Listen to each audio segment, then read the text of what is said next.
Hello everyone and welcome back after our vacation.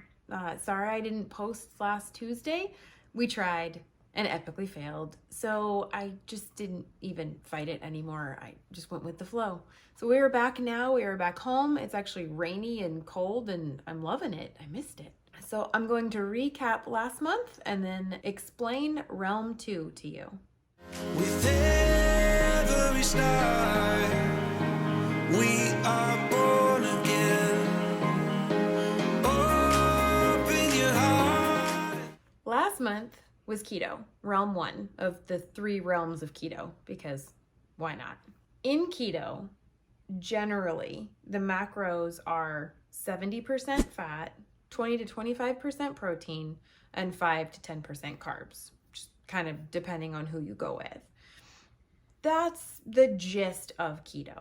Well, when you do it that way, most people coming from standard American diet especially generally think you have to eat a lot of vegetables. Well, for example, this is what the standard American diet actually looks like in a pie chart. The standard American diet itself is plant-based. They want you eating a very small amount of meat. It's like 25% meat. Everything else is supposed to be plant-based. Generally, when we go keto, it is also fairly plant-based because they're talking about 7 to 10 cups of vegetables and making sure that you get really good high quality fats like olive oil, coconut oil, MCT oil, avocado oil, which are all plant-based. Now, I really believe that that's actually a perfectly fine way to do it, especially coming from the standard American diet, because it makes the transition period go really smoothly for most people. Richard and I, for example, we did 7 to 10 cups of vegetables every single day. That equates to anywhere from 50 to 100 total grams of carbs every day when you really break it down. But starting out, I think it worked really well. So when we started out on our keto journey, this is what our plate looked like. There was still a lot of plants in there. And when you're filling up so much on plants, there's not a whole lot of room for meat. It's just what we did. Now, in hindsight, I do wish that we had kept more of the meat because I probably would have avoided some more of the hair loss that I ended up with. Granted, any diet change that you have can result in hair loss, but maybe I wouldn't have lost quite as much if I had held on to more of the meat.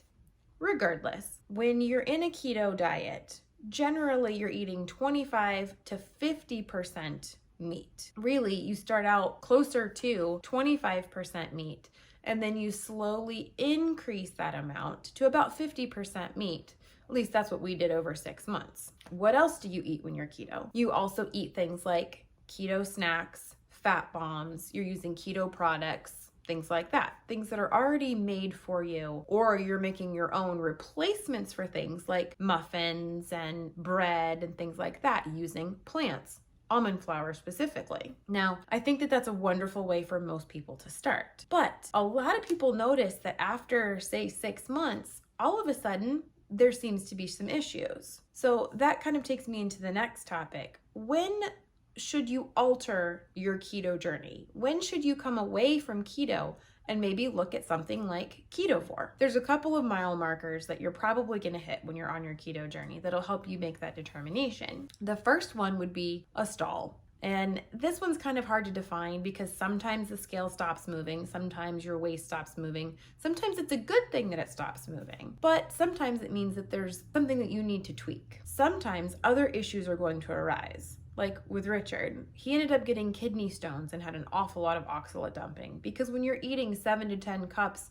of kale and spinach salad every day plus almond flour muffins, that's an awful lot of oxalates, and his body was doing everything it could to get rid of it, and he did end up with kidney stones. While I can't say that keto was what caused the kidney stones, I do know that he never had a kidney stone before in his life until he went keto and was eating all of those high oxalate foods. So I can't say that keto caused it, but I can say that it definitely didn't help it.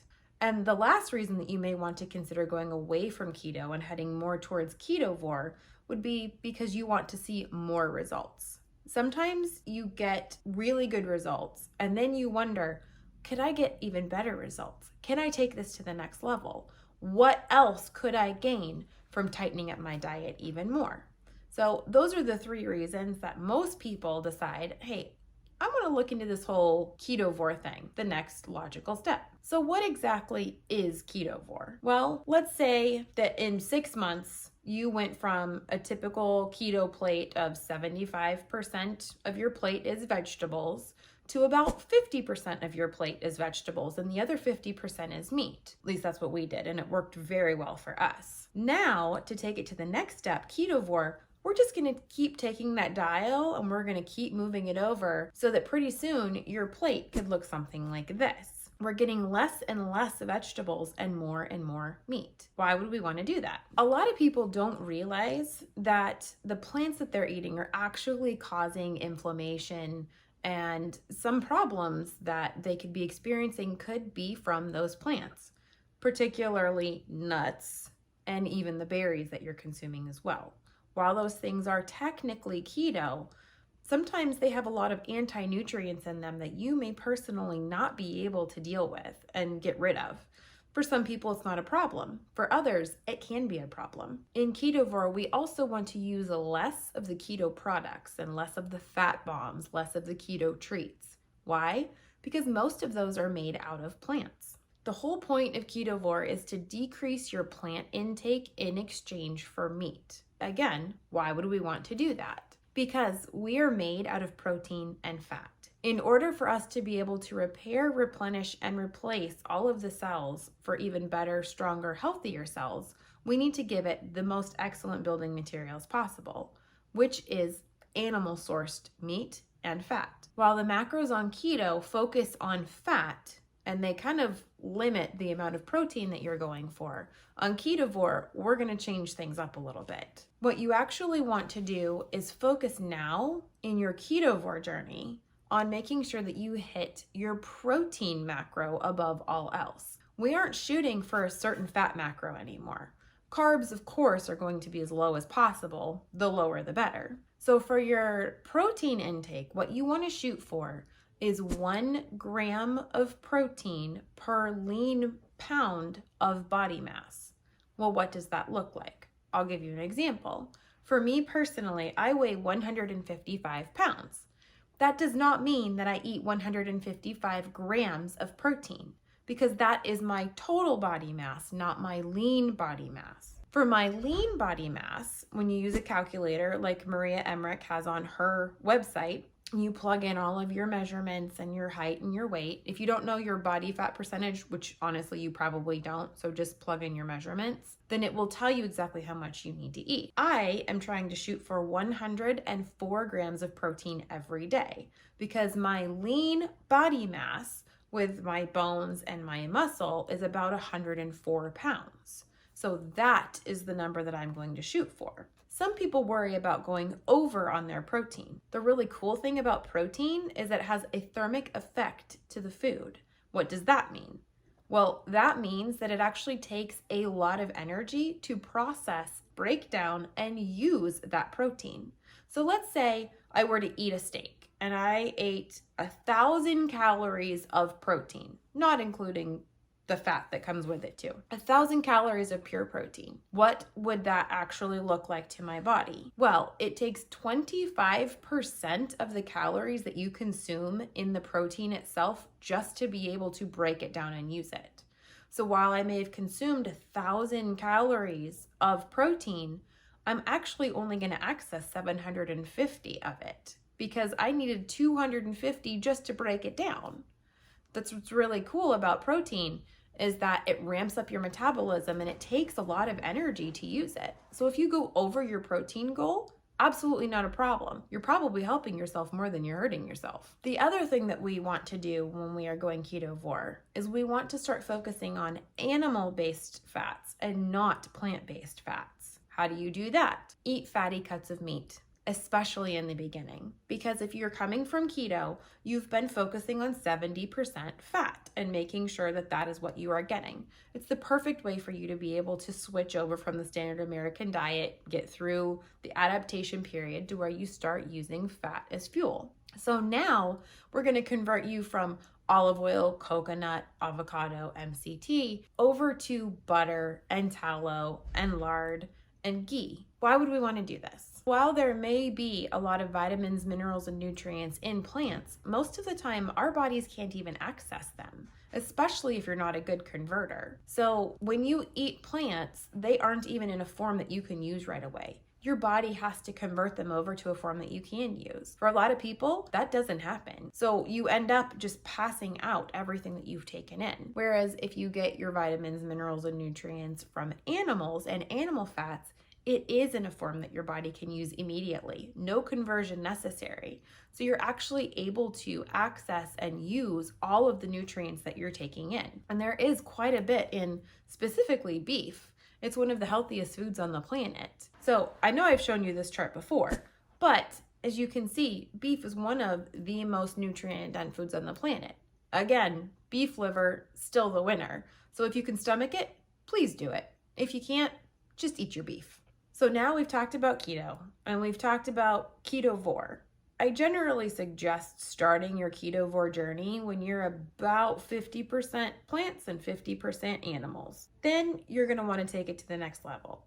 Start slowly increasing on your plate your amount of meat and your amount of animal products and decreasing the amount of plants. You might really be surprised how much better you feel with less plants in your diet. Now keep in mind, this too is a spectrum. Nothing on this color wheel is cut and dry. Everything blends together. Ketovore is a huge area. Question is, are you going to do high fat or low fat? Where are you going to fall? And remember, it's a journey. So we travel around the wheel, even in the Ketovore space. These macros are just kind of a suggestion. Protein is king above all else when it comes to Ketovore. Don't worry so much about the fat. Eat enough fat to help you feel good, but not too much that maybe you start stalling. That's another thing to pay attention to.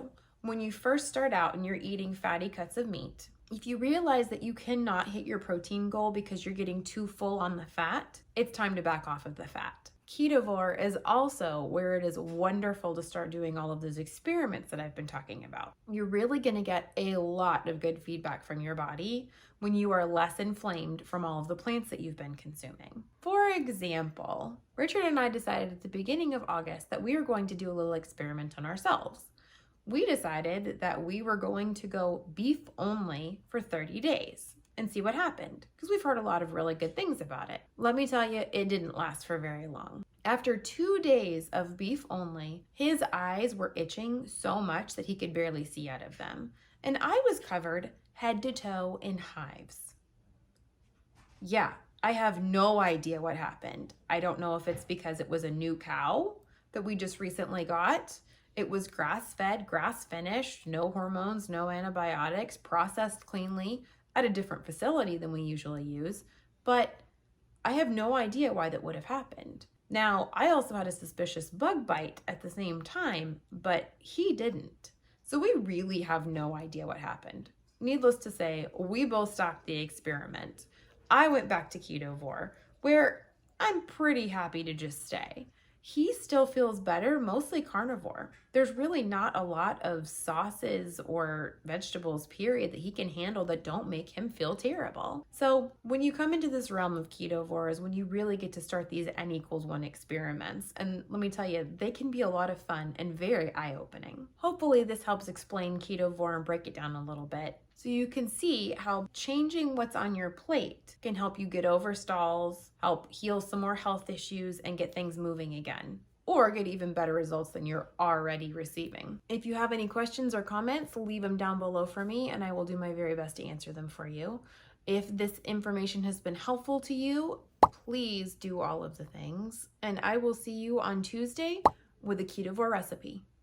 Thanks so much, guys. We'll see you on the way. Bye. So what I'm going to do is I'm not going to tell you what I'm going to do. I'm just going to do it. Okay, I'm just going to do it. Percent fat. We did, let me read it. Something? Wow, that was cute. So what was one, and then one more. Yeah, we're made out of protein and fat. So oh my gosh. That is because that's something. Okay, let me see. With the less, thing is it's not, how am I going to say this? The whole purpose of the main point, I don't know. Richard and I decided to just, No, that was perfect. I'm having such a hard time. It's ridiculous.